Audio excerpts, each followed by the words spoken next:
Assalamualaikum warahmatullahi wabarakatuh. Berjumpa lagi di pembelajaran kimia di program pendalaman kimia. Kali ini kita akan membahas tentang pembahasan reaksi elektrolisis. Di sebelumnya sudah Ibu share penjelasan video pembelajaran tentang penjelasan tentang sel elektrolisis dan beberapa aturan dalam menentukan reaksi elektrolisis. Oke, selanjutnya Ibu akan menambahkan contoh soal sekaligus pembahasannya. Tadi di slide video pembelajaran sudah ada satu contoh soal. Nah, kita lanjutkan ke contoh soal yang selanjutnya. Ya, ini sudah ada satu contoh soal ya, Nak, ya, yaitu NaCl larutan dengan elektroda PT, di mana PT adalah elektroda inert. Ingat, dalam mengerjakannya kalian harus memperhatikan apa-apa yang akan terjadi di reaksi katoda dan apa yang akan terjadi di anoda. Nah, aturan-aturannya tadi sudah dijelaskan bahwa, Ibu ulangi lagi ya, bahwa di katoda itu dilihat apakah kationnya. Jadi kalau kationnya adalah golongan 1 atau 2, maka bila dibandingkan dengan H2O ternyata H2O lebih mudah direduksi, sehingga apabila kationnya golongan 1 atau 2, maka yang terjadi di katoda adalah air yang tereduksi. Jadi bukan golongan 1 atau 2-nya atau Al-nya atau Mn-nya. Ya, jadi perhatikan ya, seperti contohnya NaCl ya, Nak. Jadi NaCl itu Na-nya kan golongan 1. Nah, jadi golongan 1 itu yang terjadi reaksi elektrolisis yang bereaksi adalah airnya, jadi bukan Na-nya. Begitu. Nah, ini berlaku untuk larutan. Kalau leburan tidak berlaku ya, Nak. Jadi kalau leburan kationnya langsung tereduksi, tapi kalau larutan dia mengikuti aturan. Oke, di anoda pun begitu. Di anoda juga berlaku aturan apabila dia elektrodanya inert itu elektrodanya tidak aktif ya.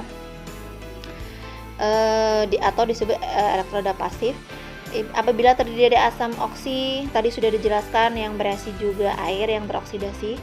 Kemudian apabila anionnya berupa OH, yang teroksidasi OH-nya. Kemudian apabila anionnya berupa golongan halogen ya, seperti FClBr, maka yang bereaksi juga golongan halogen atau golongan 7 tersebut. Ya, seperti itu. Nah, Ibu akan bahas dulu. Oke, contoh yang kedua. Tuliskan reaksi yang terjadi pada anoda dan katoda pada peristiwa elektrolisis larutan. Nah, jadi yang perlu diperhatikan adalah jenisnya larutan, karena kalau leburan mengerjakannya jadi berbeda ya. Kalau larutan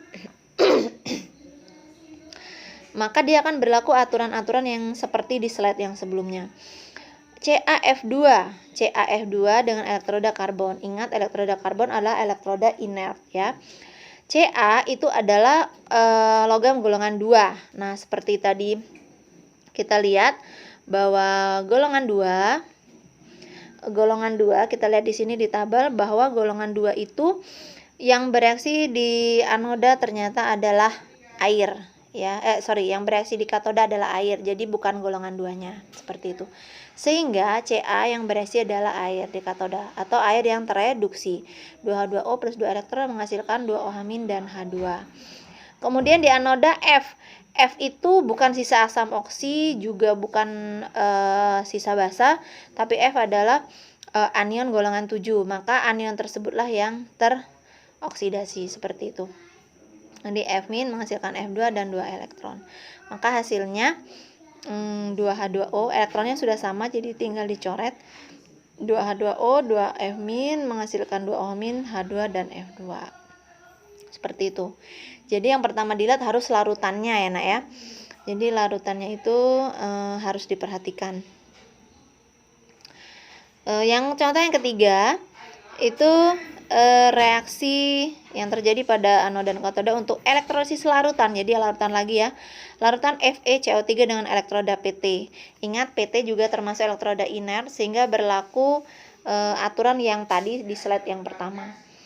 Bahwa Fe bukan golongan 1, bukan golongan 2, juga bukan Al dan Mn, tapi Fe adalah logam yang lebih aktif dibandingkan air, sehingga yang bereaksi adalah Fe-nya, jadi bukan air, karena Fe lebih aktif dibandingkan air.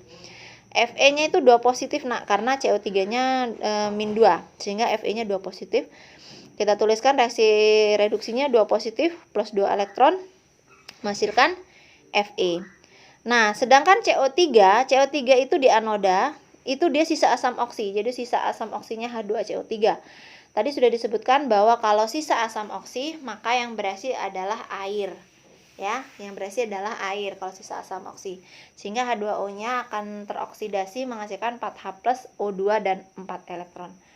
Nah, karena elektronnya berbeda, tidak sama, maka kita harus menyamakan jumlah elektronnya. Yang Fe dikalikan 2. Seperti itu, supaya elektronnya jadi 4. Nah, kalau sudah sama, kemudian tinggal dicoret elektronnya dan dijumlahkan. Sehingga hasil reaksi elektrolitisnya 2Fe2+, 2H2O menghasilkan 4H+ plus O2 dan 2Fe. Gitu. Jadi, Ibu tekankan sekali lagi, kenapa katoda yang bereaksi adalah Fe? Karena Fe itu bukan golongan 1, bukan golongan 2, bukan Al dan Mn, tapi Fe adalah logam yang lebih aktif dibandingkan H2O, sehingga Fe akan tereduksi. Seperti itu. Ya. Dan elektrodanya inert. Ya, karena kalau elektrodanya tidak inert, maka yang bereaksi di anoda bukan air ya, tapi elektroda yang aktif tersebut. Nah, bagaimana contohnya? Kita lihat di slide selanjutnya. Oke. Ini dia.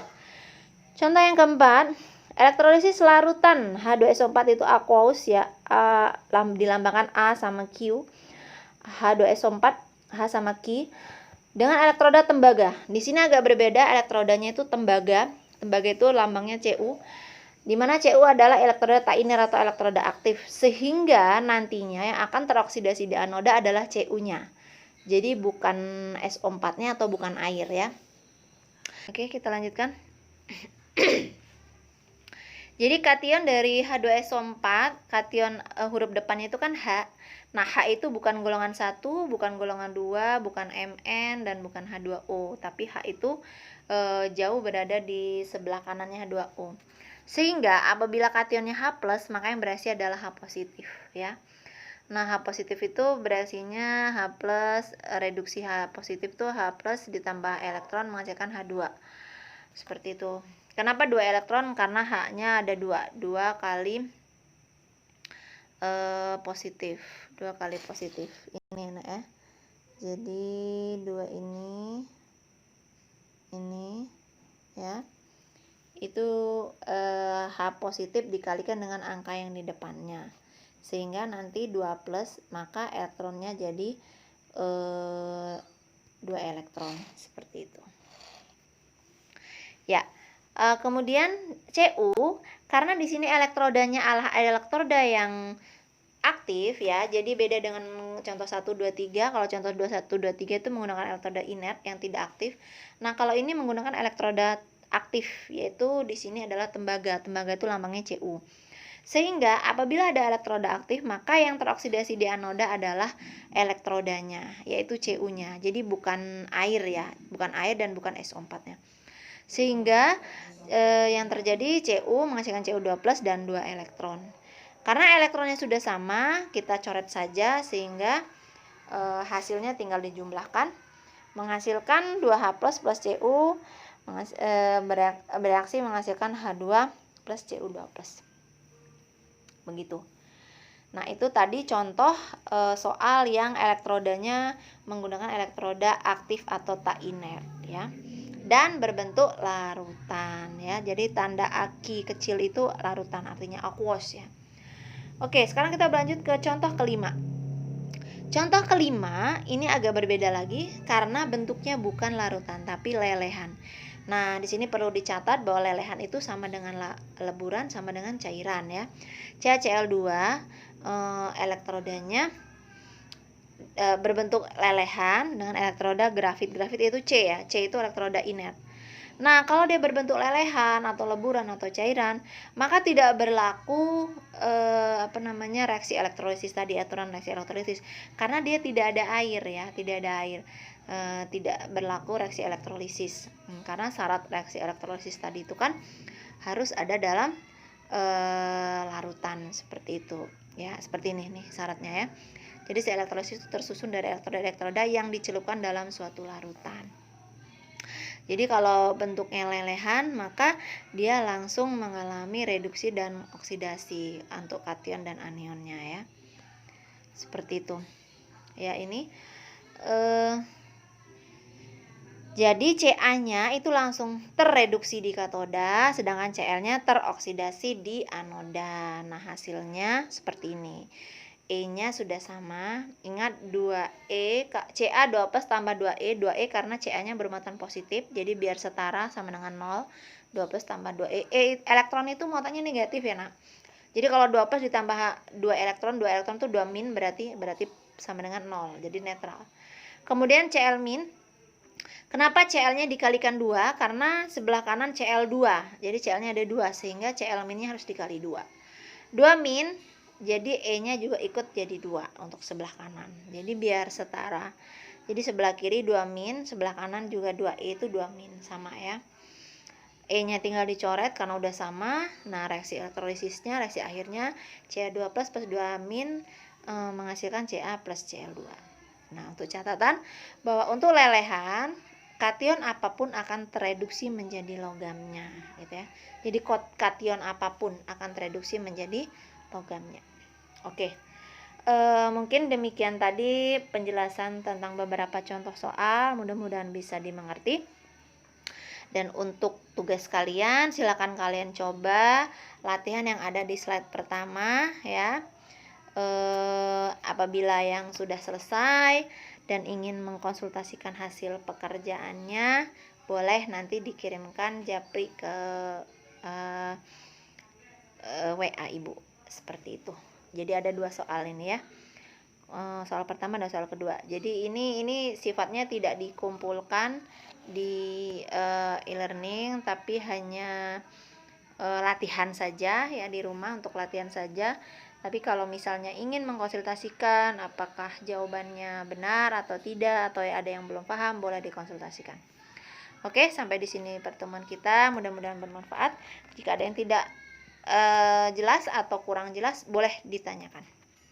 Ibu cukupkan. Assalamualaikum warahmatullahi wabarakatuh.